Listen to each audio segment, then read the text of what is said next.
اگر آپ کھل کر کہیں کیا ہم اللہ تعالیٰ سے دور ہو گئے ہیں یا صرف اپنے نفس کے قریب ہو گئے ہیں؟ معاشرے میں دونوں قسم کے لوگ ہوتے ہیں. زیادہ تر جو تعداد ہے وہ اسی کی طرف لگ رہا ہے کہ ہم اپنے نفس کے غلام بن چکے ہیں اور اللہ سے دور ہو رہے ہیں، اور اللہ سے نزدیکی اختیار کرنے کے لیے ہمیں اپنے نفس کے ساتھ جہاد کرنا ہوگا. آج کے دور میں اگر ہم دیکھیں تو فرقہ واریت اور نفرت اس کا بہت بڑا ماحول دیکھنے کو ملتا ہے. جس بھی مکاتب سے منسلک ہو رہیں، شوق سے رہیں، لیکن جب مسلک سے اٹھ کر، اختلاف رائے سے اٹھ کر شدت اختیار کی جائے، اپنے آپ کو صحیح ثابت کرنے کے لیے اور دوسرے کو غلط ثابت کرنے کے لیے اٹھا جائے، تو فتنہ اور فساد اور شر انگیزی وہاں سے شروع ہوتی ہے. اگر سچ بولنے سے فتنہ پیدا ہوتا ہے تو کیا خاموشی بہتر ہے؟ سچ کے بولنے سے فتنہ نہیں ابھرتا ہے، کیونکہ سچ اپنی جگہ پر ایک ایسی اہمیت رکھتا ہے جو فتنے کو دباتا ہے. زکوٰۃ اور صدقات کا نظام سماج کو کیسے متاثر کرتا ہے؟ ہماری زکوٰۃ کا مقصد ہی یہی ہے، ایک تو مالی عبادت سے اٹھ کر معاشرے کو مالی اعتبار سے مضبوط بنانا. جن کے دل اللہ سے جڑے وہ دریا عبور کر کے موسیٰ کے ساتھ چلے گئے، اور جن کے دل اللہ سے نہیں جڑے وہ فرعون کو لے کر غرقاب ہو گئے. کہ اپنے آپ کو بڑا سمجھنا، غرور کرنا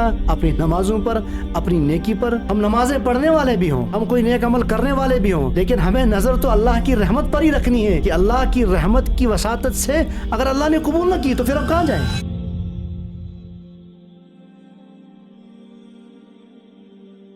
بسم اللہ الرحمن الرحیم. منبر سے اٹھتی صدا جب حق کی ہوتی ہے تو زمین پر صرف الفاظ نہیں رحمت برستی ہوتی ہے. جو سجدوں میں جھکتے ہیں وہی تاریخ کو لکھا کرتے ہیں، اور جو اللہ سے جڑ جاتے ہیں وہ قوموں کو جگا دیتے ہیں.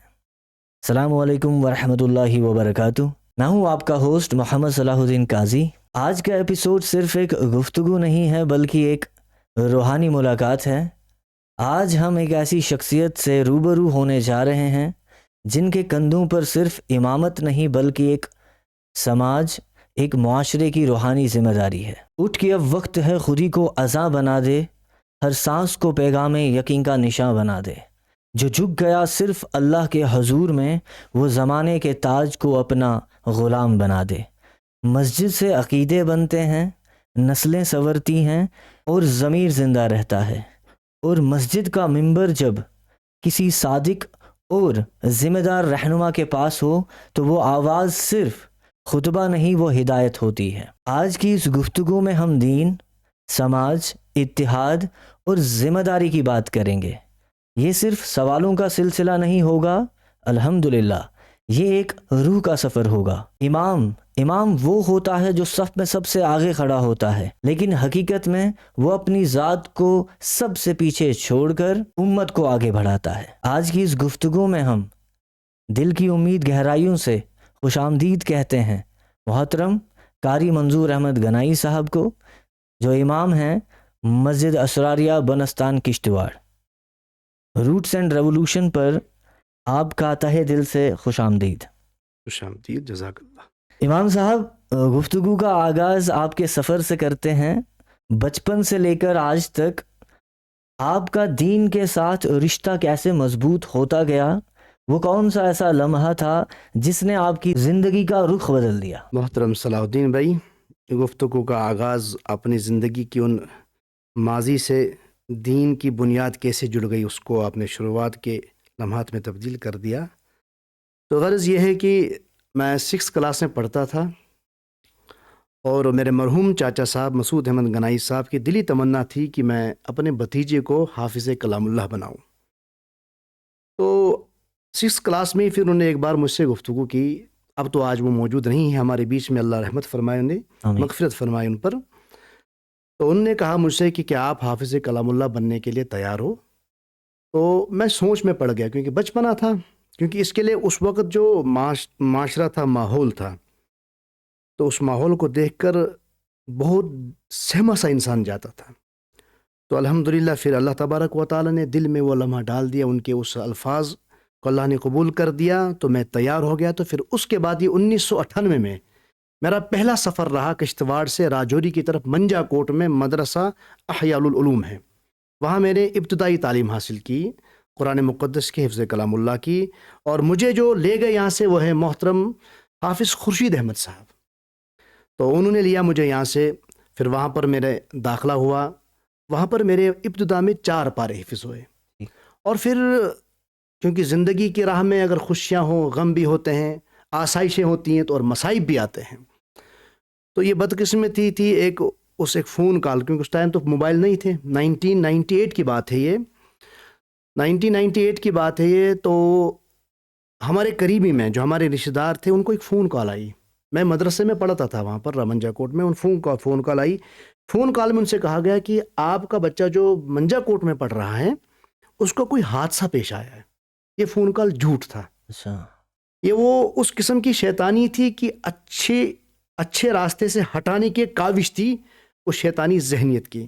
تو بہرحال کیونکہ اس وقت فون کا یہ موبائل کا سسٹم نہیں تھا، کمیونیکیشن اتنا تیز نہیں تھا جو آج ہے، جو آج وسائل ہیں. تو ایک دم سے پھر میرے دادا صاحب بھی حیات تھے اس ٹائم، ڈپٹی انسپیکٹر تھے فشریز میں. وہ اسی وقت نکلے منجا کوٹ کے لیے. تو جب وہ وہاں پہنچے تو انہوں نے مجھ سے کوئی بات ہی نہیں کی. انہوں نے مجھے صحیح سالم دیکھا، ٹھیک دیکھا. تو ایک دم سے کہا کہ منظور اٹھو. میں نے کہا دادا جی کیوں؟ میں نے کہا نا آپ چلو. تو مجھے گاڑی میں بٹھایا گیا تو مجھے کشتواڑ لایا گیا. پھر مجھے یہاں معلوم پڑتا ہے کہ گھر میں کوئی رشتہ دار تھے، ان کے فون کال آیا تھا میرے متعلق میں کہ کسی حادثے کا شکار ہو گیا ہوں میں. بہرحال یہ وہ کاوش تھی کہ اس حق کے راستے سے رکانے کی مجھے. لیکن الحمدللہ پھر میرا داخلہ ہوا مدرسہ اخیار العلوم میں اور میرا یہاں پر حفظ مکمل ہوا. محترم مرحوم قاری بدر الدین صاحب میرے استاد رہے ہیں. تو حفظ مکمل ہونے کے بعد پھر میرا سفر رواں ہوا سہارنپور گنگو کی طرف. گنگو میرا اشرف العلوم میں داخلہ ہوا قرات کے لیے. اور وہ سفر جو تھا حفظ سے آگے قرات میں نے جو قاری کورس ہوتا ہے 2 سال کا، 1 سال میں نے وہاں دیا. اور اسی دوران میرا کیونکہ بچپن سے سپورٹس کی طرف بھی میرا کافی ذہن تھا اور میں نے سپورٹس میں اپنے آپ کو مارشل آرٹس کے لیے تیار کیا. تو میں نے جو سپورٹس کا وقت دیا باقی کھیلوں کی طرف اس وقت نہیں دیا، میں نے مارشل آرٹس کو چنا. اور اس پر بھی میں نے الحمدللہ تعلیم کے ساتھ ساتھ اس پر بھی کافی محنت کی. تو یہ وہیں سلسلہ دونوں چیزیں ہوئیں، دینی تعلیم کا بھی اور سپورٹس ایکٹیویٹی جو مارشل آرٹس تھا اس کا بھی سلسلہ شروع ہوا. پھر گنگو سے نکلنے کے بعد دیوبند 1 سال دیا میں نے. پھر دیوبند سے بھی وہاں سے واپس آنے کے بعد میں 2002 میں نے امامت کا منصب اپنی مسجد میں سنبھالا.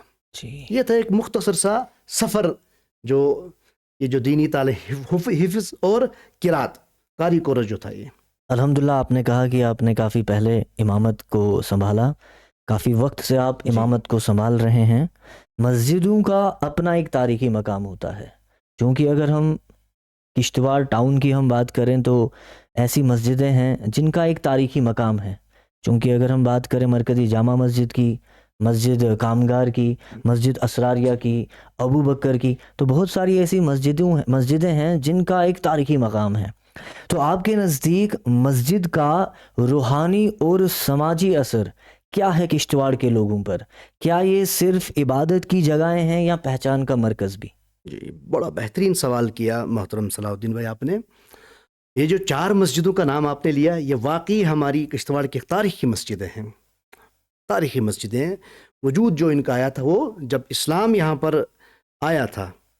اسلام آنے کے بعد ان کے بعد جو یہاں پر محنت ہوئی اس کے بعد یہ مسجدیں بننا شروع ہو گئی تھی. یہ تاریخی مساجد ہماری. آپ نے جو پوچھا کہ ہمارے کشتواڑ کے لوگوں کی ذہنیت میں مساجد کے اعتبار سے یہ چیز ذہن میں ہے کہ یہ سماجی ہے، معاشی ہے، کیا چیز ہے اس میں، یا خالی ایک عبادت کا ہے. دیکھیے جہاں تک کشتواڑ کے لوگوں کا سوال ہے، کشتواڑ کے لوگ ایک ایسے نرم دل انسان ہیں یہاں بسنے والے جنہوں نے مسلک سے بالا تر ہو کر مسجد کو عبادت کا درجہ دیا، لیکن جو مسجد کی اصل حیثیت ہماری مرکزیت ہوتی ہے اس سے تھوڑا کمزور رہے وہ. کیونکہ ہمارا جو مسجد کا مسئلہ ہے، مساجد ہماری خالی عبادت گاہیں نہیں ہیں، یہ ہماری دینی، سماجی، ہمارے ہر مسئلے کا مرکز ہے. مسئلہ مطلب یہ ہوتا ہے کہ جو انسانی زندگی سے جڑے ہوئے مسائل ہوتے ہیں، انسانی زندگی سے جڑے ہوئے جتنے بھی مسائل ہوتے ہیں ان سب چیزوں کا مرکز، تعلیمی مرکز، تربیتی مرکز، اخلاقی مرکز، ہر قسم کے جس چیز سے معاشرہ ابھرتا ہے، جس چیز سے انسانیت فلاح اور بہبود پا جاتی ہے اس تمام چیزوں کا مرکز ہماری مساجدیں ہیں. اس چیز میں تھوڑی سی کمزوری ہے کیونکہ ہم نے خالی مسجدوں کو اپنا عبادت گاہ بنائے رکھا ہے. اگر ہم ان چیزوں پر فوکس کریں کہ ہماری مسجدیں جو باقی دیگر مراکز ہیں اگر ان چیزوں پر فوکس کریں تو یقینی طور پر ہمارے معاشرے میں بہتر سے بہتر چیزیں نمودار ہو جائیں گی انشاءاللہ. اور اس کے لیے سب سے بڑی ذمہ داری جو بنتی ہے وہ بنتی ہے ائمہ حضرات کی. ائمہ حضرات اور جو مسجد کی کمیٹی ہوتی ہے انتظامیہ ہوتی ہے ان کی بڑی ذمہ داری بنتی ہے کہ اس چیز کو اجاگر کرنا لوگوں کے دلوں میں اس چیز کو بٹھانا کہ مسجد خالی 2 سجدوں کی جگہ نہیں ہے. مسجد خالی ہماری نماز کی جگہ نہیں ہے. یہ ہماری روحانی اعتبار سے اللہ سے جوڑنے کا ذریعہ بھی ہے اور عوام سے منسلک ہونے کا ذریعہ بھی ہے. عوام سے منسلک تب ہو جاتا ہے جب انسان اچھے اخلاق پر ہو اور اچھے اخلاق تب آتے ہیں جب اچھی تربیت ہو اور اچھی تربیت تب آتی ہے جب علم ہو اور جب علم کا مرکز ہماری مسجدیں بنے تو معاشرے میں ہر قسم کی برائی ختم اور ہر قسم کی اچھائی وجود میں آنا شروع ہو جائے گی انشاءاللہ. مطلب کہ مسجد جو ہے اگر صرف دیوار اور محراب تک محدود رہتی ہے تو اوبویس بات ہے کہ روح جو ہماری ہوتی ہے وہ کمزور ہو جاتی ہے. لیکن جب شہر کا ضمیر بن جائے وہی مسجد اگر شہر کا ضمیر بن جائے تو معاشرہ بدلنا شروع ہو جاتا ہے. بے شک. امام صاحب گفتگو کو آگے لے کے چلتا ہوں آپ سے کیونکہ بہت ساری باتیں کرنی ہیں. ایک سوال جو ہر نوجوان کے ذہن میں ہر خیال سے آتا ہے بار بار آتا ہے کہ ہم روز نماز پڑھتے ہیں لیکن پھر بھی ہمارے رویے کیوں نہیں بدلتے؟ کیا ہم عبادت کر رہے ہیں یا صرف عادت نبھا رہے ہیں؟ نوجوان ہو یا بزرگی کے عالم میں ہو نماز کو ایک عادت بنانا بہتر ہے. لیکن اس میں جو کمزوری جس چیز کا آپ نے لفظ ذکر کیا کہ ہمارے رویے نہیں بدلتے ہیں. ہمارے رویے نہ بدلنے کی وجہ ہے سب سے پہلے نیت اور اس کے بعد علم اور یہ معلوم ہونا کہ ہم نماز پڑھتے کیوں ہیں, نماز کا مقصد کیوں ہے. دیکھیے سب سے پہلے ہم یہ دیکھیں گے قرآن سے پوچھتے ہیں کہ قرآن نے کیا کہا ہے. سورۃ المومنین 18 پارے کی سب پہلی آیاتیں ہیں. 18واں پارہ جو شروع ہوتا ہے شروع میں ہی یہ چند آیتیں ہیں. قد افلح المؤمنون, فلاح پا جاتے ہیں وہ مومن. الذین هم فی صلاتہم خاشعون, جو خشوع اور خضوع سے نماز ادا کرتے ہیں. یہ جو لفظ خشوع اور خضوع کا ہے ایک تو ہوتی ہے کہ کسی کی عادت بن جاتی ہے نماز پڑھنا. دیکھیے ہمارے معاشرے میں معذرت چاہتا ہوں میں کہ ہمارے معاشرے میں کچھ ایسے بھی لوگ ہوتے ہیں جو نماز اس لیے اگلی صف میں پڑھتے ہیں یا نماز کو اس لیے آتے ہیں تاکہ وہ اپنے آپ کو دیندار دکھانا ثابت کرنا چاہتے ہیں. ایسے بھی ہمارے پاس شکایتیں آ رہی ہیں کہ امامت کے منصب پر فائز ہیں کہ نہیں جی فلاں بندہ جو ہے اگلی صف میں ہوتا ہے 2 سال سے 1 سال سے میرا قرضہ ادا نہیں کر پا رہا ہے, دے نہیں رہا. مطلب بڑی شکایتیں اس قسم کی آتی ہے. یہ سب کے لیے بات تعین نہیں ہے بلکہ چند 100 میں سے 1 یا 2 کی بات کر رہا ہوں میں. تو یہ ہوتا ہے کہ خشوع اور خضوع نیت کی درستگی سے آتا ہے, علم سے آتا ہے کہ ہماری نماز کا جو مقصد کیا ہے. ہماری نماز کا مقصد ہے اللہ سے تعلق کو مضبوط کرنا, کیونکہ نماز میں یہ تصور کرنا حدیث میں آتا ہے کہ یا تو یہ تصور کیا جائے کہ میں اللہ کو دیکھ رہا ہوں, اگر یہ تصور میں نہ آئے تو یہ تصور کیا جائے کہ اللہ مجھے دیکھ رہا ہے. ہم کلام اللہ سے میں ہو رہا ہوں, اللہ سے باتیں کرنے کا ایک ذریعہ نماز ہے. یعنی کہ کیا مطلب اس کا ہوا کہ اللہ سے تعلق کو مضبوط کرنے کا جو یہ نماز ذریعہ ہے اس میں مضبوطی آنا ایک تو نیت اور یہ جاننا ضروری ہے کہ یہ جو تعلق ہماری کیسے مضبوط ہوگا, نماز کے ذریعے سے مضبوط ہوگا. عادت تو ہو جاتی ہے لیکن نیت کی درستگی اور علم کا ہونا مقصد کا. الذین هم فی صلاتہم خاشعون والذین هم عن اللغو معرضون. ہمارے رویے اس لیے نہیں بدلتے ہیں کہ نماز کو پیچھے چھوڑنے کے بعد جب ہم پڑھ لیتے ہیں عادتاً الذین هم فی صلاتہم خاشعون والذین هم عن اللغو معرضون, ہم اعراض نہیں کرتے ہیں لغویات سے, ہم اعراض نہیں کرتے ہیں لغویات سے جو فضولیات ہوتے ہیں, فضول کام, فضول باتیں کرنا, فضول گھومنا اور در بدر بٹکنا یا کوئی ایسی چیزیں اختیار کرنا جن سے نہ کوئی ذہنی فائدہ ہو, نہ نظریاتی فائدہ ہو, نہ علم میں کوئی اضافہ ہو. جو نماز پڑھنے والا ہوتا ہے رویے تب ہمارے بدلیں گے جب ہم لغویات سے اعراض کریں گے. والذین هم للزکاۃ فاعلون, اور جو زکوٰۃ کی ادائیگی کرنے والے ہوتے ہیں اور اس کے بعد اللہ فرما رہے ہیں والذین هم لفروجہم حافظون، جو لوگ اپنی شرمگاہوں کی حفاظت کرتے ہیں. یہ ایک بہت بڑا مسئلہ بن چکا ہے، کیونکہ ایک وقت تھا جس میں سوشل میڈیا کا دور نہیں تھا، ٹیکنالوجی اتنی نہیں تھی، تکنیکی اعتبار سے وہ دور نہیں تھا کہ انسان کو بہت ساری چیزیں معلوم نہیں ہوا کرتی تھی. لیکن آپ جان لیجئے کہ آج انسان چاہ نہ چاہ کوئی نہ کوئی چیز ایسی سامنے آ جاتی ہے جس سے ذہن اور نظر کا بھٹکنا ضروری ہو جاتا ہے. اب اس چیز سے حفاظت کر رہے ہیں، اسی کو قرآن کہہ رہا ہے نا والذین هم لفروجہم حافظون، کہ اپنی شرم گاہوں کی حفاظت کیجیے. اور اس دور میں یہ لازمی یہ بات بنتی ہے کہ احتیاط اتنی کرنی ہے کہ جتنا انسان آپ سمجھ لیجیے کہ تلوار کی دھار کے اوپر چلنے کے برابر ہو، کیونکہ ہر طرف سے فحشیات، منکرات، بے راہ روی، ہر قسم کا وہ دور کھولا جا رہا ہے، دروازہ کھولا جا رہا ہے جس بنیاد سے فحشیات ابھرتی ہے. والذین هم لفروجہم، اپنی شرمگاہوں کی حفاظت کرنے والے، اور یہی تو کامیاب ہو گئے. والذین هم لفروجہم حافظون. اور اللہ تبارک و تعالیٰ نے یہاں تک جو یہ قرآن مقدس کی جو 3 یا 4 میں نے آیتیں آپ کے سامنے پڑھی، ہمارے رویے نہ بدلنے کی وجوہاتیں بھی یہی ہیں. عادتاً تو ہم جاتے ہیں، اور عادت لگنا بھی بڑی اچھی چیز ہے، عادت لگنا بھی بڑی. ہماری نماز پہلے تو جو ہم آتے ہی نہیں، ہم دیکھتے ہیں کہ ہمارے محلے میں کتنی بڑی تعداد ہوتی ہے. یہ تو جمعہ کے روز معلوم پڑتا ہے نا کہ ہمارے محلے میں کتنی بڑی تعداد ہے، کیونکہ جمعہ کے دن جو سارا محلہ امڑ آتا ہے مسجد کی طرف. لیکن غیر جمعہ کے بغیر باقی نمازوں کی کیا حالت ہوتی ہے؟ ایک تو ستم ظریفی یہ ہے کہ مسجدیں خالی ہوتی ہیں، اور دوسرا مسئلہ یہ کہ جو آتے بھی ہیں اگر ان کا رویہ سخت ہو، بد اخلاقی ان کے رویے سے ٹپک رہی ہو، ان میں وہ چیزیں پائی جا رہی ہوں جن چیزوں سے روکنے کے لیے قرآن نے کہا کہ نماز ان الصلاۃ تنہی عن الفحشاء والمنکر، کہ ہر برائی سے، خالی ایک ہی برائی نہیں مینشن کی قرآن نے، ہر برائی سے روکنے والی چیز. جب یہ چیزیں ہی نہیں رک رہی ہیں تو ظاہری بات ہے کہ نماز میں ایک تو خشوع اور خضوع کا کوئی نقص ہے، اور دوسرا نیت کی درستگی نہیں ہے، اور تیسرا علم نہیں ہے کہ ہم نماز کیوں پڑھ رہے ہیں. امام صاحب، شاہد مسئلہ نماز کا نہیں بلکہ نماز کے اثر کا ہے. جی. اگر بات کریں آپ کی امامت کی، تو آپ اپنی ذمہ داری کو کیسے بیان کرتے ہیں؟ کیا امام رہنما ہوتا ہے، معلم ہوتا ہے، یا پھر معاشرے کا ضمیر؟ آپ نے 3 چیزیں بولی، ذمہ دار، ضمیر، رہنما. امام ان تینوں چیزوں سے بھی بالاتر ہوتا ہے، بہت اوپر. کیسے؟ جہاں تک میرا اپنا تجربہ ہے، کیونکہ 2002 سے میں امامت کا منصب سنبھالے ہوئے ہوں، بچپن میں ہی آپ سمجھے کہ بلوغیت سے ہی لے کر اب تک معاشرے سے جڑا رہا، بہت ساری چیزیں، بہت ساری ایکٹیویٹیز میں بھی جڑا رہا میں، سماجی، سوشلی بھی اور سماجی بھی، معاشرتی بھی.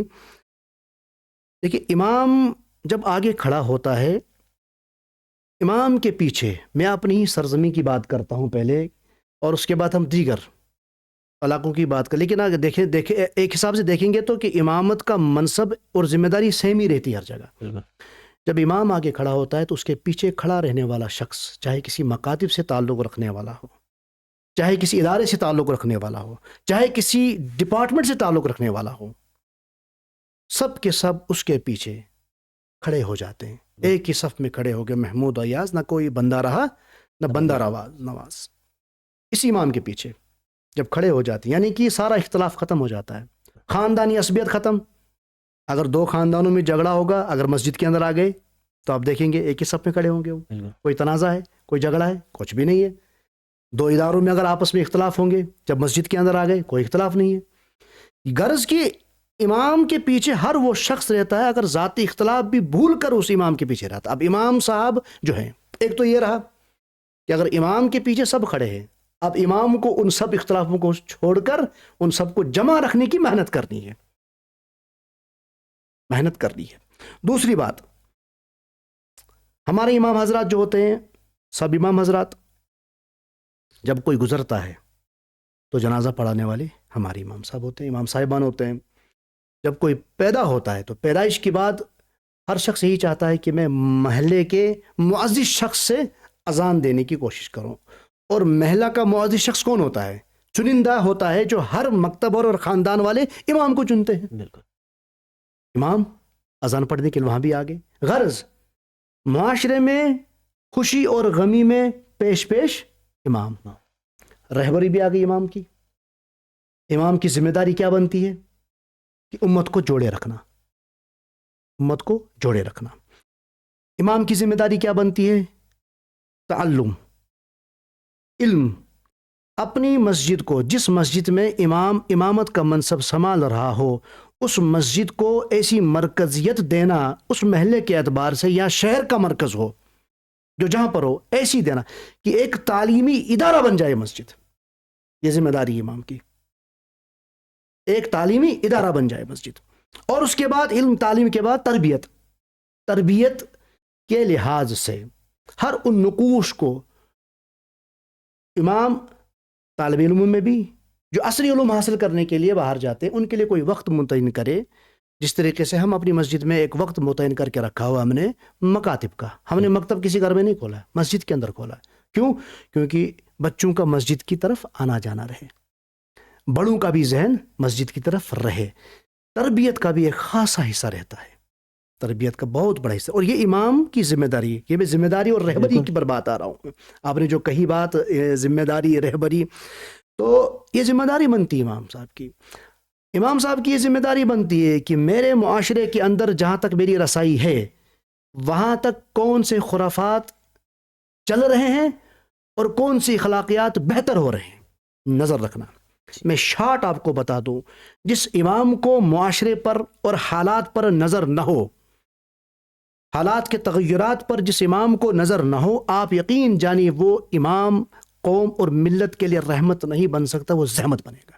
کیونکہ وہ خالص اپنے نفس کے لیے وہاں پر کھڑا ہے، اور نفس پرستی ہر برائی کی جڑ ہے، ہر گناہ کی جڑ ہے، اور ہر جرم کی جڑ ہے. امام صاحب کی ذمہ داری بنتی ہے.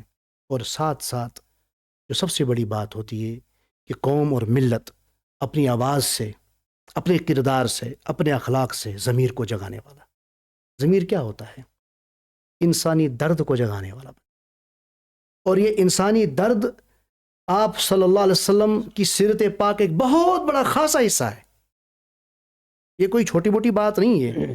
دین اسلام کی عظمت جو ابھری ہے، دین اسلام جو یہاں تک آپ صلاح الدین بھائی اور منظور احمد گنائی کے پاس جو پہنچا ہے، وہ بذریعہ اخلاق، عظمتوں اور خیر خواہی کے جذبے سے پہنچا ہے. اس ضمیر کی درستگی کرنے سے پہنچا ہے کہ ہمارا ضمیر ہمارے بھیتر، ہمارے اندر اللہ کی عظمت کو کیسے ہمارے دل میں بٹھا رہا ہے. ضمیر کو جھنجھوڑنے والا امام، اور وہی امام قوم اور ملت کے لیے رحمت بنتا، رہبر بھی، رہنما بھی، استاد بھی، گھر کا بڑا بھی اور سماج کا بڑا بھی، اور بچوں کے ساتھ اس تربیت اور اس لحاظ سے کام کرنے والا امام ہونا چاہیے کہ بچوں کے اندر وہ الہانی پیدا ہو جائے، جو مسجد کے اندر آئے تو اللہ والے بن جائیں، اور گھر کے اندر جائیں تو والدین کی فرمانبردار بن، انشاءاللہ، اور معاشرے میں جائیں قوم اور ملت اور انسانیت کا درد بانٹنے والے بن جائیں. تو رہنما وہ ہوتا ہے جو صف کے بعد بھی ساتھ چلتا ہے. کیا امام کو صرف مسجد تک محدود رہنا چاہیے، یا ظلم کے خلاف اگر کہیں پہ کوئی آواز اٹھتی ہے، خاص کر کے بستی سے ریلیٹڈ میں بات کروں گا، بستی کے گرد و نواح میں اگر کہیں پہ ظلم کے خلاف آواز اٹھانی ہو تو کیا امام صاحب کو آگے آنا چاہیے؟ اس کے ساتھ ایک اور چھوٹا سا ایک سوال ایڈ کرنا چاہوں گا کہ اگر سچ بولنے سے فتنہ پیدا ہوتا ہے تو کیا خاموشی بہتر ہے؟ امام صاحب قوم و ملت کے رہبر ہیں، اس میں تو کوئی شک نہیں ہے، جیسے میں نے آپ کو بتا دیا. اور رہبری امام کے علاوہ قوم و ملت کی کسی اور کے سپرد ہو جائے تو بہت مشکل ہے، کیونکہ امام انتخاب سے چنا جاتا ہے. اور جب تمام لوگوں کا انتخاب ہو تو یعنی کہ لوگ اس امام کی بات سننے والے ہوں، لوگ اس امام کی بات سننے والے ہوں. اور ہمارے معاشرے میں ہی جو لوگ بستے ہیں، کیا ناانصافی ہونا ظلم نہیں ہے؟ کیا میراث کی تقسیم کاری میں غلط تقسیم کاری ہو، کیا یہ ظلم نہیں ہے؟ کیا کسی کا حق دبانا یہ ظلم نہیں ہے؟ بہت ساری چیزیں ہمارے معاشرے میں ہیں جن چیزوں پر امام کی نظر ہو کر اس ظلم کے خلاف آواز اٹھانا اور بولنا، یہ امام کی اولین فرضیت ہے. خدا کی وحدانیت اور رسول اللہ صلی اللہ علیہ وسلم کی سیرت پاک کو بیان کرنے کے بعد جو پہلی ذمہ داری بنتی ہے وہ تو انہی چیزوں کی ذمہ داری بنتی ہے، بے شک۔ وہ تو انہی چیزوں کی ذمہ داری بنتی ہے کہ ظلم جہاں بھی معاشرے میں ہو، زیادتی جہاں بھی معاشرے میں ہو، سوسائٹی کے اندر جہاں بھی کسی بھی قسم کی ایسی ناانصافی ہو کہ کمزور کو دبایا جا رہا ہو اور طاقتور اپنی طاقت کا بول بالا کرنے کی کوشش کر رہا ہو، تو امام کو کھڑا ہو کر بے بانگِ ڈول اس بات کو آواز سے نہیں بلکہ حق اور صداقت کی بنیاد پر ہمیشہ بولنا چاہیے۔ امام کی فرضیت میں آتا ہے، اولین فرضیت میں آتا ہے۔ اور اس کے بعد آپ نے جو دوسرا کوئی سوال، بڑا اچھا سوال کیا تھا آپ نے کسی کہ سچ بولنے سے اگر ہاں، فتنہ پیدا ہو تو کیا خاموشی بہتر ہے؟ یہ ایک ایسا سوال ہے کہ سچ بولنے سے کہ اگر معاشرے میں فتنہ ہو کیا خاموشی اختیار کی جائے؟ بھائی دیکھا جائے، پہلے جو سچ ہوتا ہے، سچ کے بولنے سے فتنہ نہیں ابھرتا ہے، کیونکہ سچ اپنی جگہ پر ایک ایسی اہمیت رکھتا ہے جو فتنے کو دباتا ہے۔ پہلی بات تو یہ ہے۔ ہم ایسا کہہ سکتے ہیں، قرآن مقدس میں اللہ تبارک و تعالیٰ فرماتے ہیں وَلَا تَلْبِسُوا الْحَقَّ بِالْبَاطِلِ وَتَكْتُمُوا الْحَقَّ وَأَنْتُمْ تَعْلَمُونَ۔ حدیث پاک میں قُلِ الْحَقُّ إِنْ كَانَ مُرًّا، حق بات کہو خواہ وہ کڑوی ہی کیوں نہ ہو۔ جہاں پر سچ کی بات ہو اور سچ کہنے سے اگر فتنہ ابھرے، جو فتنہ کھڑا کرنے والے ہوتے ہیں، یہ علامت ہوتی ہے ان کی نہ حق پر اور باطل پر کھڑا ہونے کی، کیونکہ سچ سے کبھی بھی کوئی فتنہ ابھرتا نہیں ہے، سچ سے فتنے دب جاتے ہیں۔ اب رہا بات، حق بات کہنے سے غلط انسانوں کو کڑواہٹ لگتی ہے، اس چیز کو برداشت کرنا ہے۔ جب حق بیان ہوگا، حق بیان کرنے کے خلاف میں جس چیز کا ہم ڈر رہے ہیں کہ فتنہ کھڑا ہو سکتا ہے، وہ فتنہ نہیں ہوتا ہے، وہ کڑواہٹ ہوتی ہے۔ اس کڑواہٹ کی بنیاد پر حق بولنے والے کے سامنے تشنگیوں کے تیر چلائے جائیں گے، تو ان تیروں کو برداشت کرنا پڑے گا۔ پھر کسی بھی حالت میں نہ تو سچ دبنا چاہیے، نہ سچ چھپنا چاہیے، اور نہ سچ کو کوئی دبانے والا ہونا چاہیے۔ کوئی بھی حالت اور کسی بھی پوزیشن میں ہو، انسان سچ کو سامنے لانا چاہیے، کیونکہ جب بھی سچ سامنے آئے گا، وقتی لحاظ سے اگر کڑوا جن کے دلوں میں وہ کڑواہٹ لگے وہ ابھریں گے، وہ بولیں گے، تو ان کو بولنے دیا جائے۔ لیکن جو سمجھ اور بوجھ رکھنے والے ہوں گے، جو حق کو تسلیم کرنے والے ہوں گے، جو سچ کو تسلیم کرنے والے ہوں گے، آئے دیر کچھ نہ کچھ وقت کے بعد ان کے ذہنوں میں بھی یہ بات آ جائے گی، وہ سچ اس فتنے کو دبانے والا ہوگا۔ اس لیے کبھی بھی یہ اندیشہ ہو کہ فتنہ نہ کھڑا ہو جائے، اس چیز کو سوچ کر سچ کبھی بھی نہیں چھپانا چاہیے۔ تو آپ کے نزدیک آج کا سب سے بڑا فتنہ کیا ہے پھر؟ جہالت ہے یا خوف ہے؟ خوف، جہالت نہیں ہو سکتی، ہے تو دونوں چیزیں، کیونکہ جہالت ہی خوف کو ابھارتی ہے، نکالتی ہے تو دونوں چیزیں، لیکن زیادہ خوف ہے، زیادہ تر خوف ہے۔ خوف کس چیز کا ہے؟ ایک انسان یہ سوچتا ہے کہ اگر ہم گھر کی بات لے لیں، پہلے ہم اپنے گھر سے شروع کریں گے، کیونکہ گھر کے بعد ایک محلہ بنتا ہے، اور گھر کے بعد ایک ہمسائیگی بنتی ہے، پھر محلہ بنتا ہے، پھر شہر بنتا ہے، پھر سماج بنتا ہے، پھر ریاستیں بنتی ہیں، پھر ملک بنتے ہیں۔ خوف اس وجہ سے ہے، ہر انسان کبھی کبھار یہ سوچتا ہے کہ کہیں میں اپنے گھر کے اندر ہی کچھ ایسی بات نہ کہہ جاؤں جس سے اس برا لگے یا ناراض ہو جائے، تو اس چیز کو سوچ کر بندہ اپنی زبان پر حق یا سچ بولنے سے گھبراتا ہے کہ کوئی ایسی بات نہ کر بیٹھوں کہ جس سے یہ ناراض ہو جائے، تو میرے اس سے تعلقات آج ہر گھر کا، معاشرے کے ہر گلی کا، ہر دکان کا اور ہر ادارے کا مسئلہ بنا ہوا ہے۔ کوئی اس لیے کسی کو منہ کے سامنے نہیں بول پاتا ہے کوئی سچ، اس وجہ سے کہ نہیں کہیں یہ ناراض نہ ہو جائے، مجھ سے تعلقات ختم نہ کر بیٹھے۔ یہ جو خوف ہے، یہی خوف انسان کی زبان کو انسان کی نظر کے سامنے ڈھکا ہوا ہے۔ جاہلیت جو چیز ہے، آج کے دور میں کیا علم کی کمی ہے؟ آج کے دور میں تو علم کی کسی بھی اعتبار سے کمی ہے ہی نہیں۔ کیا آج کے دور میں ان وسائلوں کی کمی ہے جو وسائلوں کی کمی پہلے ہوا کرتی تھی؟ ہم اپنے جو ہمارے بزرگ تھے، وہ علم حاصل کرنے کے لیے کتنا سفر کیا کرتے تھے، ان کی دلوں کے اندر کتنی تڑپ ہوا کرتی تھی، ان کے دلوں کے اندر کتنی چاشنی، وہ علم کی چاشنی حاصل کرنے کے لیے وہ کتنا ترسا کرتے تھے۔ آج تو وسائل ہیں، آج تو ہر چیز مہیا ہے. آج تو انسانوں کے کسی کو ہم یہ بولیں کہ جاہلانہ انداز اختیار کیا ہوا سہاسا چک جاہل، آپ جاہل ہو، ایک دم سے پارا چڑھ جائے گا. کیسے بولا جاہل ہے؟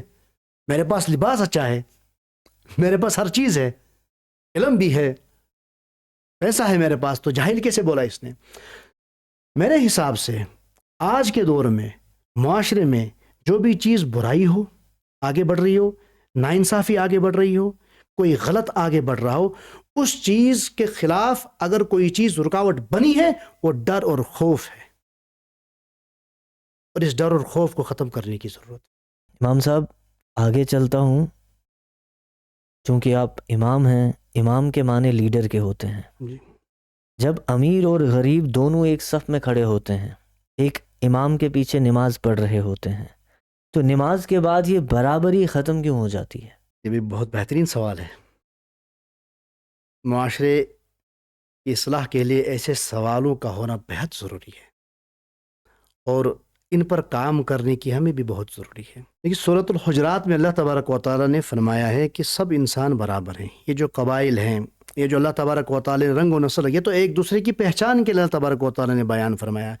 لیکن انسان کی عظمت کو اونچا رکھنے کے لیے اللہ تبارک و تعالیٰ فرما رہے ہیں کہ تقوی کی بنیاد پر انسان کا مرتبہ بلند ہو سکتا ہے، اور تقوی بھی تو اللہ کو ہی معلوم ہے. بالکل. یہ کوئی شخص کسی دوسرے شخص کو نہیں بتا سکتا کہ تقوی کس کے دل میں کتنا ہے. کہ آپ صلی اللہ علیہ وسلم نے ارشاد مبارک فرمایا کہ اپنے سینے میں، حدیث پاک کا مفہوم ہے کہ 3 مرتبہ تقوی یہاں ہے، تقوی یہاں ہے، تقوی یہاں، اشارتاً فرمایا، یعنی تقوی یہاں دل میں رہتا ہے. تو بہرحال آپ کے سوال کے مطابق مسجد کے اندر جب امیر اور غریب سب ایک ہی صف میں کھڑے ہو جاتے ہیں، اور ایک ہی صف میں کھڑے ہونے کے بعد اس چیز کو تسلیم کرتے ہیں کہ ہم برابر ہیں، تو یہ برابری باہر کیوں نہیں رہتی ہے؟ یہ برابری باہر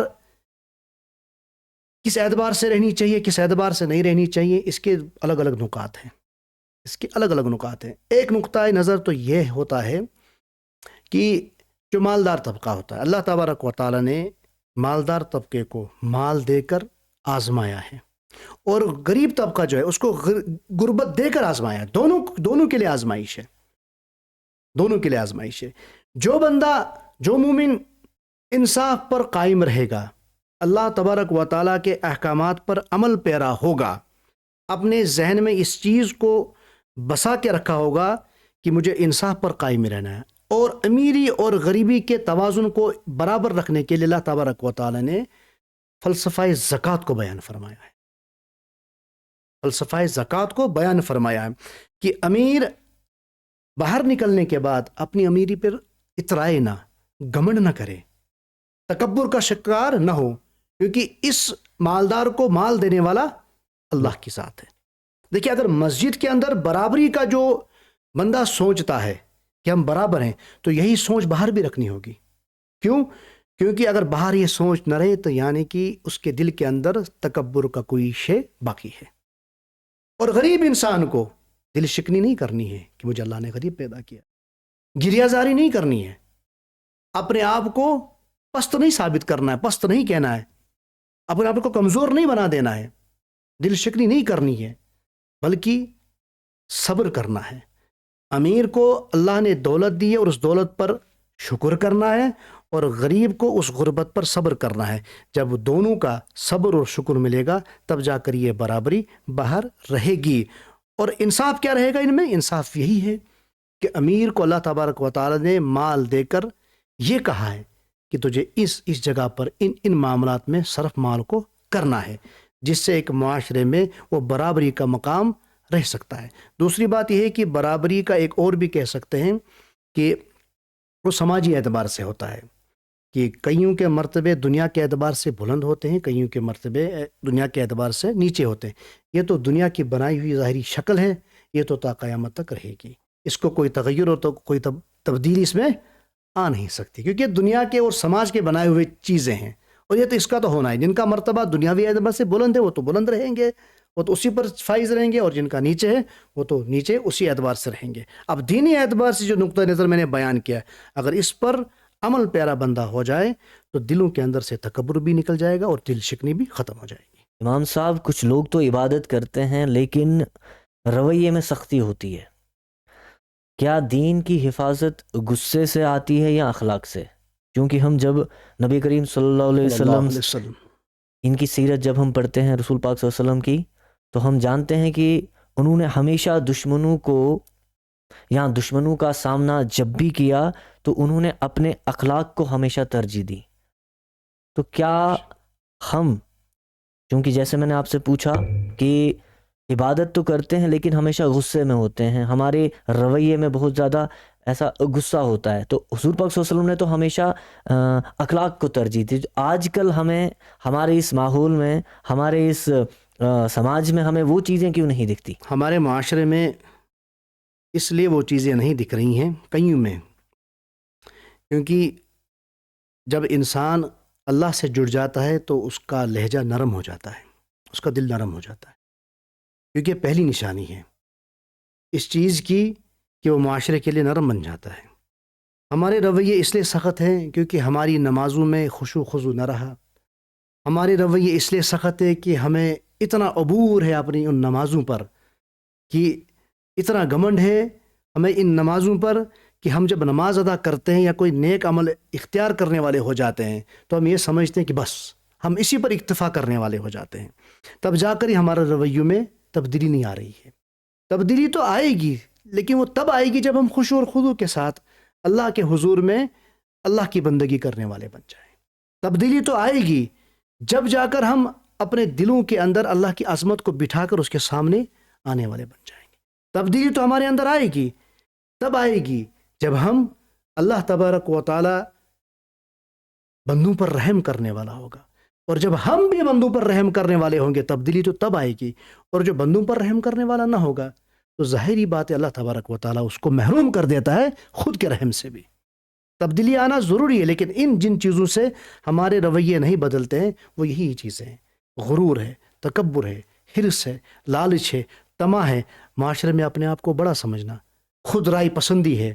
یہ ایسی بیماریاں ہیں جن کی وجہ سے ہمارے رویے کبھی بدل نہیں سکتے۔ جب ہم ان چیزوں کو ترک کرنے والے بن جائیں، ان چیزوں کو چھوڑنے والے بن جائیں، تب جا کر ہی ہمارے رویے بھی بدلیں گے۔ اور ہمارے رویے بدلنے کے لیے لا علمی بھی ہماری یہ ہے کہ ہمیں بھول چکے ہیں کہ آپ صلی اللہ علیہ وسلم حدیث پاک کا مفہوم ہے کہ مومن کے ساتھ خندہ پیشانی سے ملاقات کرنا بھی صدقہ ہے۔ اگر ہم یہ چیز مفت کے ثوابات، دیکھیے پچھلے زمانے میں جو قومیں ہوا کرتی تھیں ان کی عمریں لمبی ہوا کرتی تھیں، بالکل سائنٹیفک بھی دیکھ لیجئے، لمبی ہوا کرتی تھی، قرآن نے بھی بیان فرما دیا۔ ہمارے لیے تو سب سے پہلے جو بات معیار حق رہتی ہے وہ تو قرآن کی رہتی ہے۔ ہمارے سامنے قوم نوح، قوم سمود، دیگر انبیاء کی قومیں جو ہیں ان کا ذکر ہے۔ قوم سمود کو آپ لے لیجئے، کتنی طاقت رکھا کرتی تھی، وہ اپنی طاقت کے بل بوتے پر وہ پہاڑ اور چٹانوں کو چیر کر اپنے راستے، اپنے آشا، اپنے گھر بنایا کرتی تھی وہ قوم۔ آپ یہ دیکھ لیجئے کہ حضرت موسیٰ علیہ السلام کی قوم کتنی ذہانت تھی، زمین کے نیچے اور زمین کے اوپر بھی ایسی تعمیرات کرتی تھی کہ سائنسدان آج بھی لگے ہوئے ہیں، بالکل ٹیکنیکلی اعتبار سے لگے ہوئے ہیں کھوج کرنے میں، اور ان کے پاس تو ایسی ترغیبات ہوا کرتی تھی کہ جو لاشیں وہ رکھا کرتے تھے وہ تو آج بھی محفوظ نکلتی ہیں۔ یہ تو ذہانت کی بات ہے۔ لیکن جن کے دل اللہ سے جڑے وہ دریا عبور کر کے موسیٰ کے ساتھ چلے گئے، اور جن کے دل اللہ سے نہیں جڑے وہ فرعون کو لے کر غرقاب ہو گئے۔ جہاں پر قوم سمود جن کے دل اللہ سے جڑ گئے، نبی کے فرمان پر لبیک کہہ گئے، وہ کامیاب ہو گئے، اور جنہوں نے نافرمانی کی، جنہوں نے اللہ اور اللہ کے رسولوں کے احکامات کو ٹھکرا دیا، تو اللہ تبارک و تعالیٰ کے عذابات کا شکار ہو گئے۔ یہ تو ایسی قوموں کی بات ہے جن کے پاس اللہ نے طاقت دی تھی، ذہانت دی تھی، صلاحیتیں دی تھی، عمریں کافی لمبا ہوا کرتی تھی۔ ہماری عمریں چھوٹی ہیں، اس امت کی عمریں چھوٹی ہیں، قد کے لحاظ سے بھی، جسمانی اعتبار سے ہم بھی کمزور ہیں، اور عمر کے اعتبار سے بھی، لیکن اعمال کے اعتبار سے اللہ تبارک و تعالیٰ کا یہ فضل امت پر ہے کہ اگر چھوٹا عمل بھی کیا جائے تو ثواب ان پچھلی امتوں کے برابر کا ملے گا۔ یہ اللہ تبارک و تعالیٰ کا رحم اس امت پر ہے، اور آپ صلی اللہ علیہ وسلم کی دعائیں اس امت کے لیے ہیں۔ اب انہی چیزوں سے تو ہمیں فائدہ اٹھانا ہے، انہی چیزوں سے جو ہم اپنے دلوں کے اندر اس چیز کو بٹھائیں کہ چھوٹے سے چھوٹے عمل پر بھی ہمیں اتنا ملنا ہے۔ ایک مومن کے ساتھ خندہ پیشانی سے بات کرنے کے لیے بھی ہمیں صدقے کا ثواب ہے، تو اس چیز کو ہم ترک کرنے والے کیوں بن جائے؟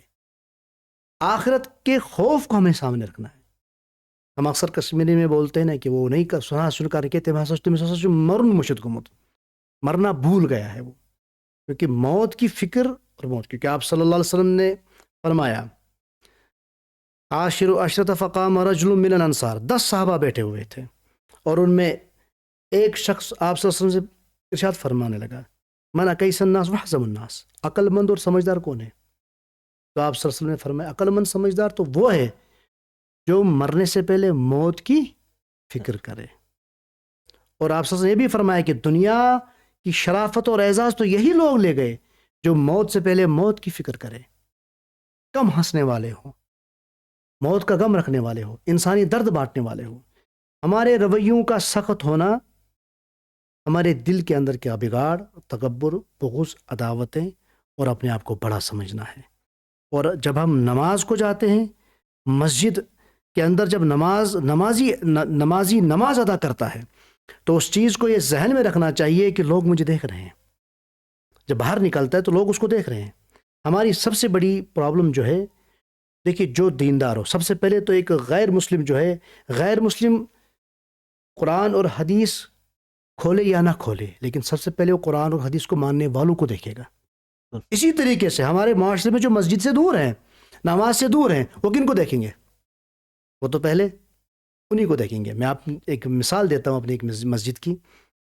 یہ بہت پہلے جب 2005 میں برف پڑی تھی، بہت زیادہ برف، آپ کو یاد ہوگا یا نہیں یاد ہوگا؟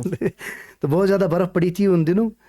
تو ان دنوں ہمارے مسجد کے کچھ نوجوان تھے، وہ مسجد کی طرف راغب ہو گئے، ان کا دل مسجد کی طرف جڑ گیا. تو میں بھی ظاہر ہی خوش ہوں. میں نے کہا میں بڑی ملاقاتیں میں نے کی، تو ان ملاقاتوں کا تو اثر رہا نہیں، تو اللہ نے ان کے دل میں کچھ ڈال دیا تو مسجد کو آ گئے. میں بھی خوش رہ گیا. تو پھر جب وہ برف پڑ رہی تو کم از کم 10-15 دن تو لائٹ نہیں رہی. 10-15 دن بجلی نہ رہنے کے بعد جو مسجد سے جو اذان ہوا کرتی تھی، انورٹر بھی ڈیڈ ہو گیا، اور اس کے بعد اذان نہ ہونے لگی مائک پر، پہلے داروں کو معلوم نہیں پڑنے لگا اذان کا وقت کب آ رہا. پھر اس کے بعد انہوں نے طے کیا کہ ہم اس بیٹری کو لے جا کر چارج کروانے کہیں اور لے جاتے ہیں. برف کافی تھی، ٹھنڈ بھی کافی تھی. تو وہ نوجوان اٹھے، انہوں نے اس چیز کو لیا، بیٹری کو چارج کرنے کے لیے کہیں اور چلے گئے. تو ساتھ ہی ایک شخص پیچھے اٹھا جو پختہ نمازی تھا، اس نے طنزیہ کلام ان کے ساتھ اختیار کر لیا. طنزاً ان سے کہا کہ تم 3 یا 4 دن سے مسجد آ رہے ہو، تم مسجد کے ٹھیکیدار بنے ہوئے ہو. تو میں دوسرے دن دیکھ رہا ہوں کہ وہ کہیں ہے ہی نہیں. یہ جو آپ رویے کی بات کر رہے ہیں نا، یہ وہی رویہ ہے کہ اپنے آپ کو بڑا سمجھنا، غرور کرنا اپنی نمازوں پر، اپنی نیکی پر. غرور نہیں کرنا ہے.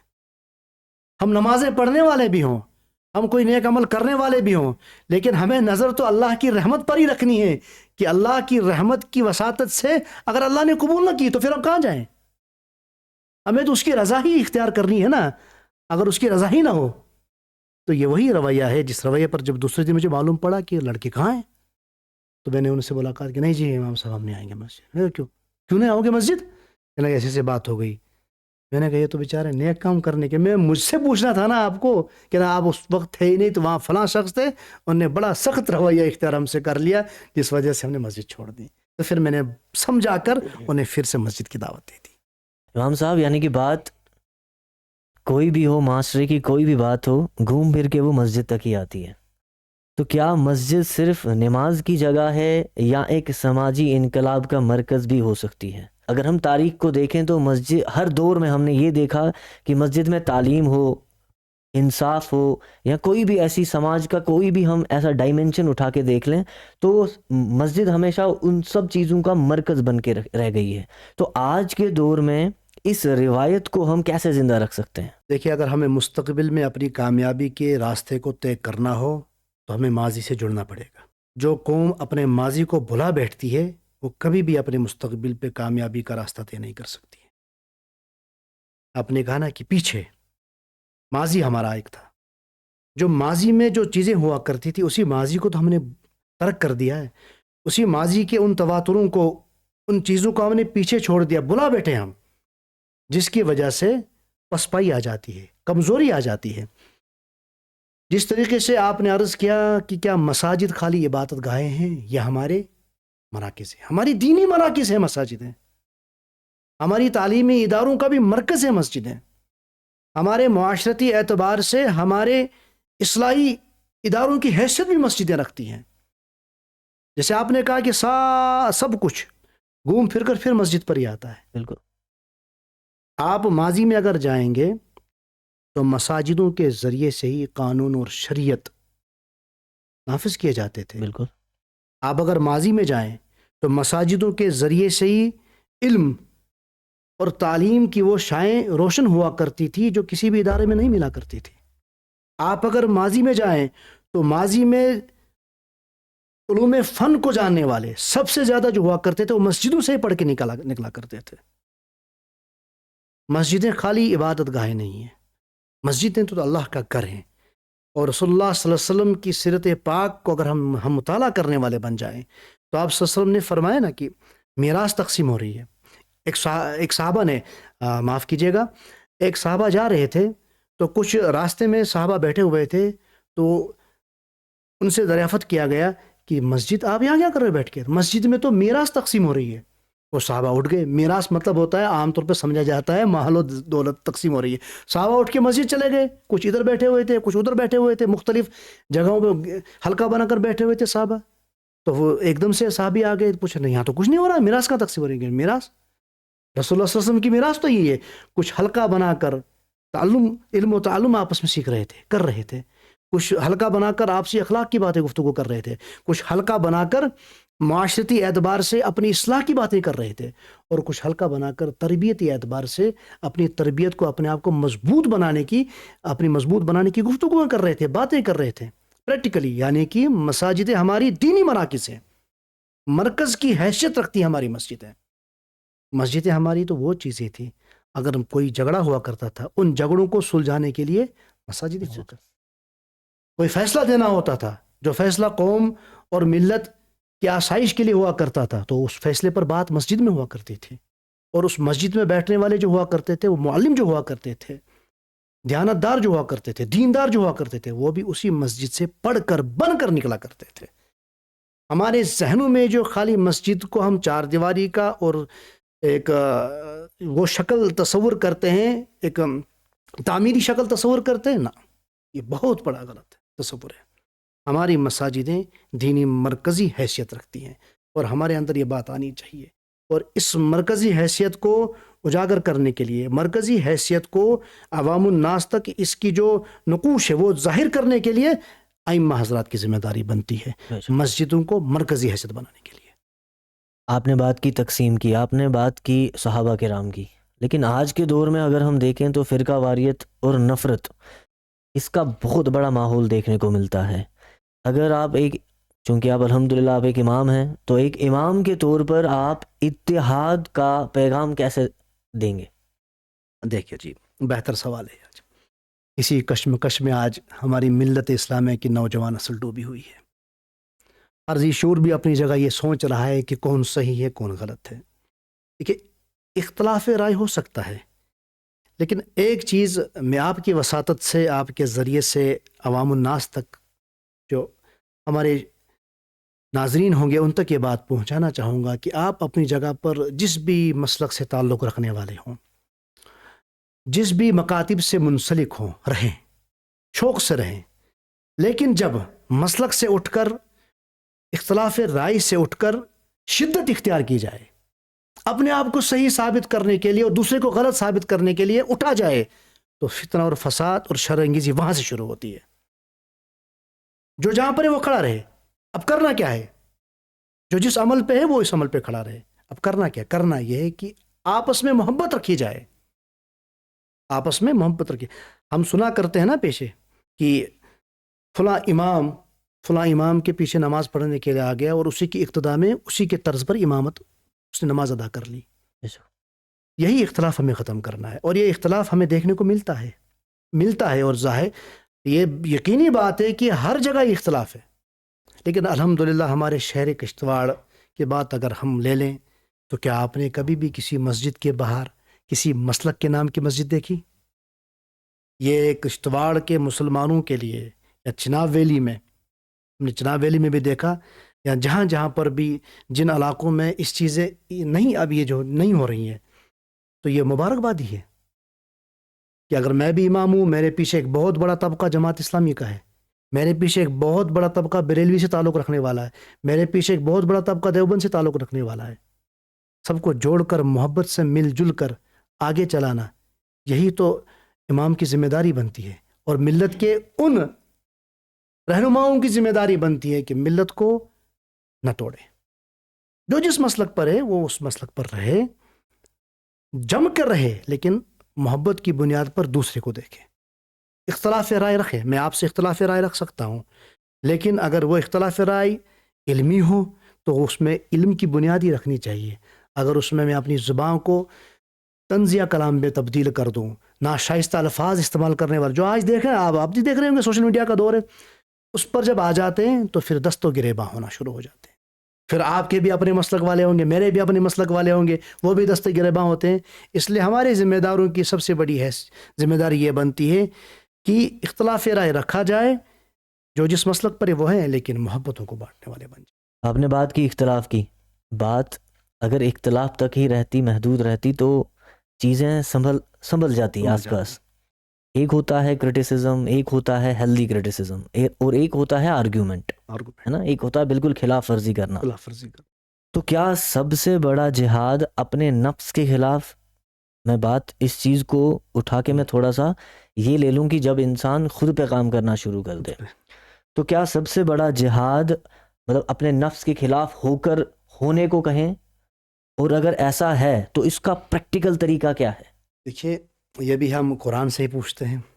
سورہ شمس میں اللہ تبارک و تعالیٰ فرماتے ہیں، سورۃ الشمس میں اللہ تبارک و تعالیٰ بڑے پیارے انداز میں، والشمس وضحاها والقمر اذا تلاها والنهار اذا جلاها والليل اذا يغشاها والسماء وما بناها والارض وما طحاها، یعنی کہ ہر چیز کی قسم کھا رہے ہیں، والارض وما طحاها، زمین کے بچھانے والے کی قسم، یعنی کہ خود اب اللہ تبارک اپنی قسم کھا کر سمجھا رہا ہے بندے کو، والارض وما طحاها ونفس وما سواها، اور اس نفس کو درست بنانے والے کی قسم، ونفس وما سواها فالهمها فجورها وتقواها، اور نیکی کی سمجھ دینے، نیکی کی سمجھ اس نفس کو دی اللہ تبارک و تعالیٰ نے، اور بدی سے، برائی سے بچنے کی سمجھ اللہ تبارک و تعالیٰ کس انداز میں سمجھا رہے ہیں کہ آپ نے کہا نا نفس، اس نفس کی اصلاح کو ہم جہاد اکبر کہیں گے، خود اپنے نفس پر کنٹرول، قابو کرنا، وَنَفْسٍ وَمَا سَوَّاهَا فَأَلْهَمَهَا فُجُورَهَا وَتَقْوَاهَا قَدْ أَفْلَحَ مَنْ زَكَّاهَا، اللہ فرما رہے ہیں کہ جس نے نفس کو قابو کر لیا وہ کامیاب ہو گیا، وَقَدْ خَابَ مَنْ دَسَّاهَا، اور جس نے نفس کو بے لگام چھوڑ دیا وہ برباد ہو گیا، وہ برباد ہو گیا۔ نفس پر کام کرنا یہ ایک انسان کی اولین فرضیت بنتی ہے، سب سے پہلا کام کوئی انسان اگر کرنا چاہے تو اپنے نفس کی اصلاح کر لے۔ نفس کی اصلاح کیا ہوتی ہے؟ خواہشات ہوتی ہے، نفس کو اپنے تابع بنانا، ہمیں نفس کو اپنے تابع بنانا ہے، نہ کہ ہمیں خود نفس کے تابع ہونا ہے، اور اس میں اتنی محنت لگتی ہے کیونکہ اس نفس کے لیے ہر چیز کو، ہر برائی کو، ہر بد نظری کو، ہر بد زبانی کو، ہر غلط قدم اٹھنے والے کو، ہر چیز کو روکنا پڑتا ہے۔ یہاں نفس خالی ایک شے نہیں ہے، اپنی نظر کی حفاظت کرنا، اس پر کام کرنا، اپنی زبان سے سچ بولنا، جھوٹ کو پس پردہ ختم کر دینا، اور حق گوئی اختیار کرنا، نفس کام کرے گا۔ اپنے قدموں کو کہاں لے جانا، ہمیں غرض اپنی شرمگاہوں کی حفاظت کرنا، اپنے دلوں کو پاک اور صاف کرنا۔ دلوں کے اندر کی سب سے بڑی بیماریاں جو ہوتی ہیں، حسد، بغض ہیں، عداوتیں ہیں، کینہ پروری ہے، اتنی بیماریاں ہیں جو بیماریاں دلوں کو کالا کر دیتی ہیں۔ اپنی سوچ کو، نیک نیتی کو بہتر کرنا، یہ تو سارا نفسی کام کرے گا۔ اب نفس کو کتنے کام بانٹ کر دیے جائیں گے؟ اب اس کے لیے تو ہم یہی کہیں گے کہ نفس کی اصلاح کے لیے بہت بڑا کام کرنا ہے، جس کے لیے ہمیں جدوجہد، لفظ جہاد کا جو آپ نے استعمال لفظ کیا، ہمیں جہاد کرنا پڑے گا، کیونکہ اتنے سامنے دشمن ہمارے سامنے ہیں۔ نفس کو گرانے کے لیے، نفس کو ختم کرنے کے لیے، نفس کو قابو میں کرنے کے لیے، اور ہمیں ان سب کو قابو میں کرنے کے لیے ان سے جہاد کرنا پڑے گا، اور یہ سب سے بڑا جہاد ہمارے لیے خود کے لیے ہوگا کہ ہم اپنی نفس کی اصلاح کے لیے کوششیں کرنے والے بن جائیں۔ امام صاحب اگر آپ کھل کر کہیں کیا ہم اللہ تعالیٰ سے دور ہو گئے ہیں یا صرف اپنے نفس کے قریب ہو گئے ہیں؟ معاشرے میں سوسائٹی میں ہر قسم کے لوگ رہنے والے ہوتے ہیں. اب جن کی وجہ سے اس دنیا کا نظام چل رہا ہے ایسے بھی لوگ موجود ہیں، اور جن کی وجہ سے ہم یہی کہیں گے کہ ہماری وجہ سے آسمانوں سے بارشیں بند ہو رہی ہیں. اللہ تبارک و تعالیٰ فرما رہے ظہر الفساد فی البر والبحر، خشکی اور تری میں جتنے بھی فسادات ہوتے ہیں، یہ تغیرات، یہ تو تمہارے اپنے ہاتھ کی کرنی کی وجہ سے، تمہارے اعمال کی وجہ سے. اب جو انسان نفس کی پیروی میں لگ گئے ہیں، وہ لوٹ کھسوٹ میں، کرپشن میں، رشوت خوری میں، قتل و غارت میں، غرض ہر برائی میں ملوث ہیں، چوری میں. آج آپ دیکھ لیجئے ہمارے معاشرے کے اندر، ہماری سوسائٹی کے اندر، ہماری زمینوں میں ڈرگز کا رجحان، جن ناموں کا ہمیں علم ہی نہیں ہوا کرتا تھا وہ چیزیں آج ابھر کر آ رہی ہیں، وہ نام آج سامنے آ رہے ہیں. بھئی کیا چیز ہے؟ اس کے دو، ایک انسان وہی نفس کروا رہا ہے نا، سوچ رہا ہے ایک انسان، ایک تو نشہ اختیار کرنے سے سکون ملنے والا، یہ نہیں بلکہ نشہ اختیار کرنے سے تو جوانی اور سکون برباد ہوتا ہے، اور دوسرا شارٹ کٹ کا راستہ. ایک انسانی نفس اور انسانی خواہش یہ سوچتی ہے کہ یہ راستہ اختیار کرنے سے، اس کی تسخری کرنے سے میں راتوں رات بہت بڑا امیر بن جاؤں گا. آپ جا کے دیکھ لیجئے جو ہتھے چڑھے ہیں قانون کے، ان کی حالت کیا ہے، ان کی حالت زار دیکھ لیجئے آپ. غرض یہ ہے کہ معاشرے میں دونوں قسم کے لوگ ہوتے ہیں.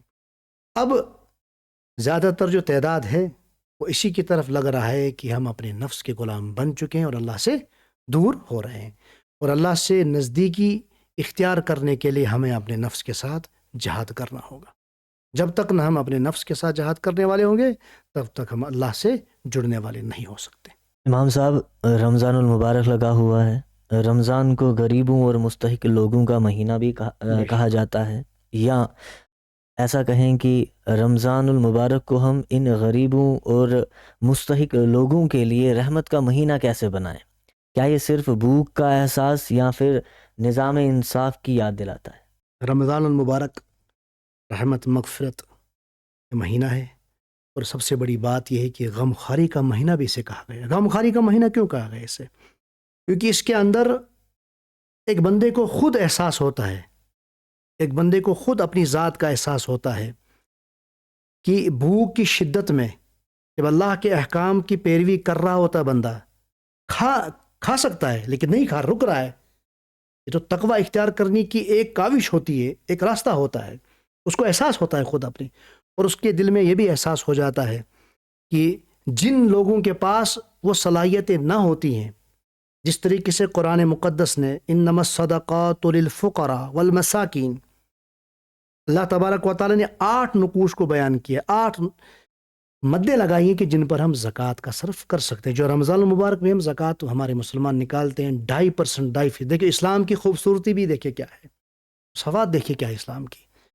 ہر مسلمان کے پاس، جس کے پاس 7 تولہ سونا سے زائد مال، اس کے برابر 52 تولہ چاندی، اس کے برابر کی مالیت ہو، اور سال کے گزرنے کے بعد 2.5% ادا کرنا ہے، یہ فرض ہے. اور آپ یقین جانیے کہ صدیق اکبر رضی اللہ تعالیٰ عنہ کے دور میں زکوٰۃ دینے سے انکار کیا تھا کچھ مسلمانوں نے، تو آپ صدیق اکبر رضی اللہ تعالیٰ عنہ کے خلاف جہاد کا اعلان کر دیا تھا، میں وصول کر لوں گا زکوٰۃ ان سے. اتنی بڑی اہمیت ہے زکوٰۃ کی، اللہ تبارک و تعالیٰ کے احکام کی. رمضان المبارک غمخواری کا مہینہ ہے. اب اس رمضان المبارک کو غریب اور مسکین کے لیے بھی یہ کیسے غمخواری سے اٹھ کر باعث فرحت والا مہینہ بن جائے؟ وہ تب اٹھے گا جب ہم اس غمخواری کو ان میں بانٹنے والے بن جائیں.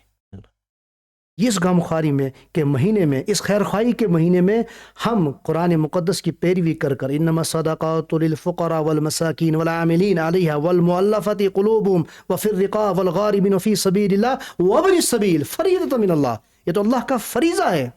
جب ہم فقراء میں، مسکین میں، والعاملین زکوٰۃ کو جمع کرنے والے میں، اس میں ایک بات سمجھنے کی ہے، جو زکوٰۃ کو جمع کرنے والے ہوتے ہیں صارفین، جو ملازم منتخب ہوتے ہیں، ان کو بھی زکوٰۃ میں سے پیسہ دیا جاتا ہے. لیکن یہ ایک بات یاد رکھنی ہے، ان کو تب دیا جائے گا جب ایک اسلامی اعتبار سے حکومت ہو، اور اسلامی حکومت میں ان کو منتخب کیا جائے اجتماعی اعتبار سے زکوٰۃ لینے کے لیے ان کو، والعاملین علیہ والمؤلفۃ قلوبہم، اور داد رسی کے لیے، دل جوئی کے لیے، تاکہ اسلام کی طرف مائل ہو جائیں، وفی الرقاب والغارمین، غلاموں کو آزاد کرنے کے لیے، والغارمین وفی سبیل اللہ وابن السبیل، اور مسافر کے لیے، مسافر جو ہوگا، اگر مسافر سفر میں ہوگا، اپنے مقام پر اگر وہ مالدار ہوگا، لیکن جب سفر کی حالت ہے اس کے پاس کچھ نہ ہوگا، تو وہ بھی زکوٰۃ کا مستحق ہو جاتا ہے، وفی سبیل اللہ، اور اللہ کے راستے میں۔ جب ہم ان چیزوں میں زکوٰۃ کا صرف کرنے والے ہو جائیں تو آپ یقین جانیں کہ ہمارے معاشرے میں غربا جو ہے، یتیم جو ہے، مسکین جو ہے، ان کے دلوں میں بھی، ان کے چہروں پر بھی خوشی سے، ان کے چہرے بھی خوشی سے پھول اٹھیں گے، ان کے دل میں بھی ہم اندر سے ہمیں دعائیں دینے والے ہو جائیں گے۔ یہ ایک اسلام کی خوبصورتی ہے۔ اور سب سے بڑی بات دیکھیے آپ، عید الفطر کے آنے سے پہلے ہمیں صدقہ فطر ادا کرنا ہوتا ہے۔ ہمیں ابھی تو آدھا رمضان بھی نہیں ہوا نا، کچھ ایام ابھی پہلا عشرہ ختم ہو گیا، آج سے ہمیں فون کالز آ رہی ہیں، میسیجز آ رہے ہیں کہ صدقہ فطر کتنا ہے، صدقہ فطر کی مقدار کتنی ہے، کیسے ادا کرنا ہے۔ دیکھیے ملت اسلامیہ کے لوگوں کے اندر درد کیا ہے کہ عید سے پہلے اب عید کے کتنے ایام باقی ہیں، لیکن فکر آج سے لاحق ہے۔ کیوں؟ کیونکہ صدقہ فطر کو ادا کرنے کے لیے جتنی جلدی ہو سکے یہ رکھا کیوں ہے؟ تاکہ جو غریب ہیں، جو یتیم ہیں، جو نادار ہیں، جو خوشی سے عید منانے کے لیے ان کے پاس وسائل نہیں ہے، ان تک وہ مال پہنچایا جائے۔ جس طریقے سے منظور گنائی یا صلاح الدین بھائی عید منائیں، اسی طریقے سے غریب عید منانے والا ہو جائے۔ جس طریقے سے معاشرے کا ایک کروڑ پتی عید بنانے والا ہو جائے، اسی طریقے سے اسی طرز پر عید بنانے والا وہ غریب بھی ہو جائے۔ یہ ایک اسلام کی مساوات اور خوبصورتی ہے۔ اسی کو بنیاد بنا کر ہم اپنے معاشرے کے اندر ایک خوبصورت اور غم خواری کا مہینہ اور ان تک بھی رسائی ہم اختیار کر سکتے ہیں جو غریب و نادار ہوتے ہیں، ان کے دلوں میں بھی خوشی کا دیا جلا سکتے ہیں۔ آپ نے بات کی زکوٰۃ کی، آپ نے بات کی صدقات کی، تو زکوٰۃ اور صدقات کا نظام سماج کو کیسے متاثر کرتا ہے؟ کیا یہ صرف عبادت ہے یا اکنامک بیلنس کا ذریعہ بھی بنتا ہے؟ ہاں، یہ عبادت ہے مالی، جسمانی عبادت کا ذکر ہم نے کیا نماز کے ذریعے سے، یہ مالی عبادت ہے ہماری۔ سب سے پہلے یہ عبادت ہے، مالی عبادت۔ لیکن اس کے بعد مالی عبادت یہ اس بندے کے لیے ہے جو بندہ اسے ادا کرنے والا ہوگا۔ جب وہ مال ادا کر لے گا، وہ مال کس میں دے رہا ہے؟ آگے سماج میں دے رہا ہے، سوسائٹی میں دے رہا ہے۔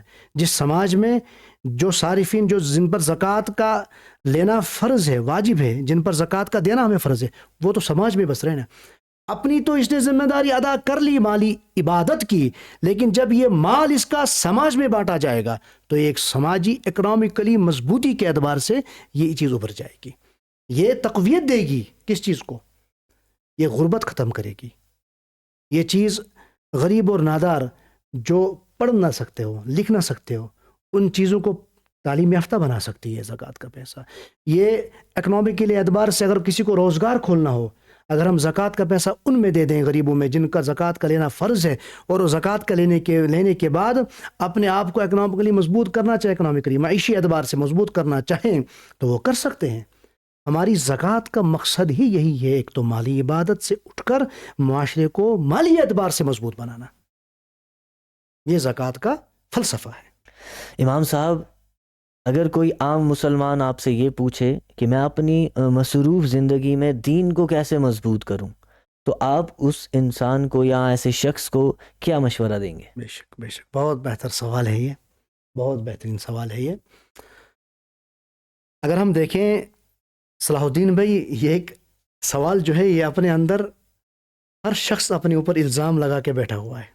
اگر میں آپ سے پوچھوں یا آپ مجھ سے پوچھیں کہ نہیں آپ آج کیوں نہیں آئے، تو فٹ سے میرا جواب ہوگا میں جی مصروف تھا۔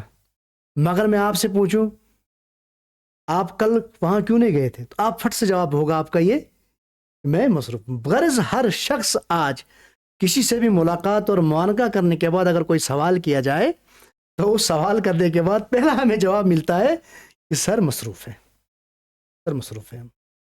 یہ لفظ مصروف جو ہے نا، ایک عادتاً بھی اب ہمارے اندر بس چکا ہے، لیکن دور جدید میں، دور حاضر میں اب جو چیزیں سامنے آ رہی ہیں، جس طریقہ کار کی زندگی بسر ہو رہی ہے اس دور جدید میں، دور حاضر میں، ان چیزوں کو مد نظر رکھتے ہوئے اب انسان کی زندگی بے حد مصروف ہو چکی ہے، مصروف ہو چکی ہے۔ اب اس مصروف زندگی میں ہم کس طریقے سے دین سے جڑے رہیں گے؟ اس کے لیے میں صرف 3 نکات بولوں گا آپ کو، 3 نکات، 3 چیزیں کرنی، کیونکہ وقت کم ہوتا ہے، مصروف زندگی ہوتی ہے۔ ان 3 چیزوں کو اختیار کرنے کے لیے دیکھیے، اگر عمل کم ہوگا، جو فرائض ہے وہ تو ادا کر رہے ہیں، اس کے لیے تو کوئی بہانہ نہیں ہے۔ فرائض کی ادائیگی کے لیے کوئی شخص سوچے کہ میں مصروف ہوں تو فرائض کی بھی کوئی چھوٹ نہ مل جائے، نہ، مصروف زندگی تو ہوا کرے گی، لیکن وقت نکالنا کمال ہے۔ سب سے پہلی بات یہ ہے کہ اگر مصروف زندگی میں اپنے دل کو مضبوط کرنا چاہتے ہو دین کے ساتھ، چھوٹا سا عمل ہی کیوں نہ ہو لیکن مستقل ہونا چاہیے، چھوٹا سا عمل ہی کیوں نہ ہو مستقل ہونا چاہیے۔ دیکھیے صلاح الدین بھائی، ایک تو ان حالات میں، مصروف زندگی میں، عمل مختصر ہو لیکن مستقل ہو۔ جو بھی آپ کا خالی وقت ملتا ہو، اس خالی وقت میں اپنے دل کو اللہ سے جوڑا جائے۔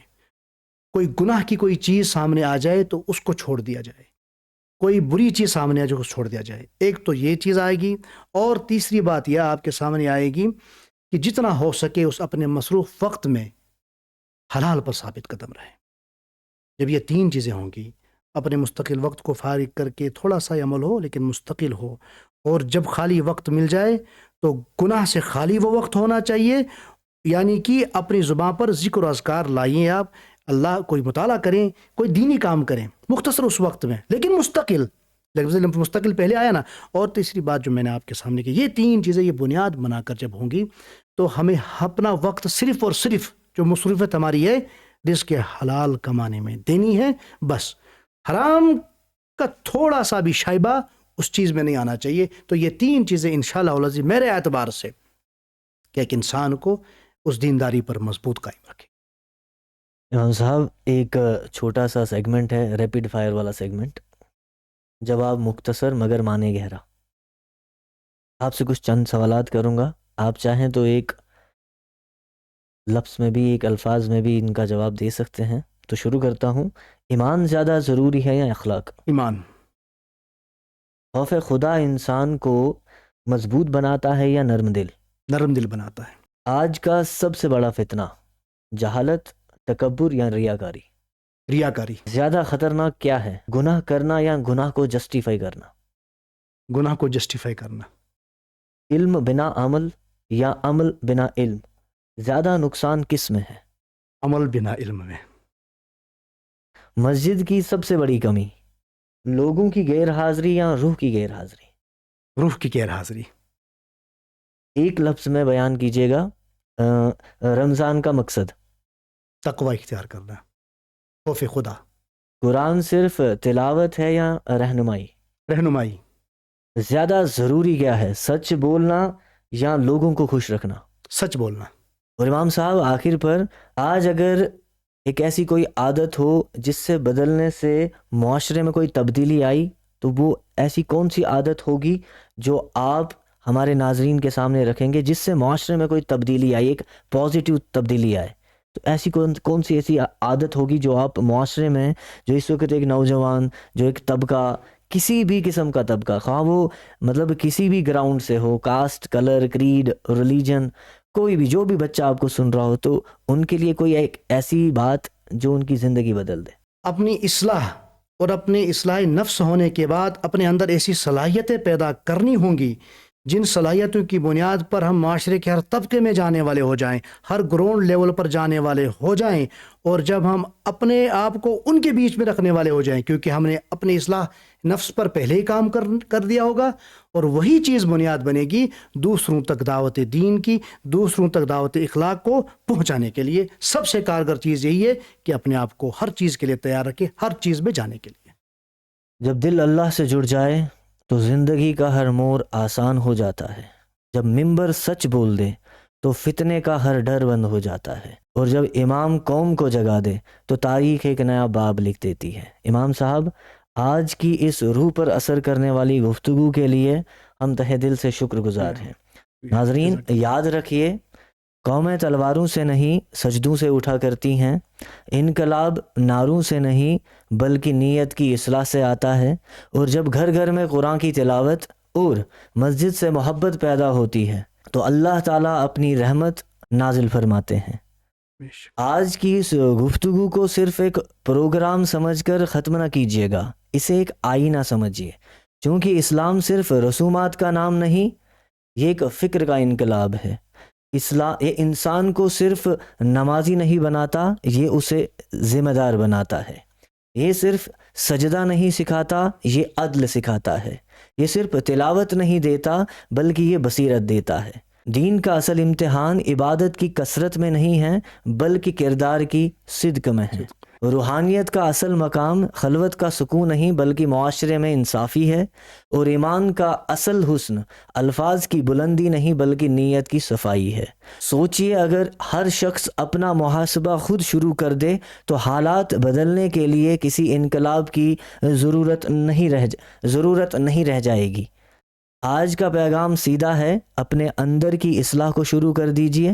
مسجد کو صرف عمارت نہ سمجھیے بلکہ اپنی زندگی کا مرکز بنائیے۔ قرآن کو صرف پڑھیے نہیں بلکہ سمجھیے بھی، اور ایمان کو صرف محسوس نہیں کیجیے، اس کو جی کر دکھائیے۔ جب دل اللہ سے جڑ جاتا ہے تو انسان دنیا میں رہتے ہوئے بھی دنیا کا غلام نہیں رہتا۔ اللہ تعالی ہم سب کو بصیرت، صدق اور استقامت عطا فرمائے۔ ملتے ہیں اگلے ایپیسوڈ میں ایک نئی ایسی شخصیت کے ساتھ، تب تک اپنا خیال رکھیے۔ السلام علیکم ورحمۃ اللہ وبرکاتہ۔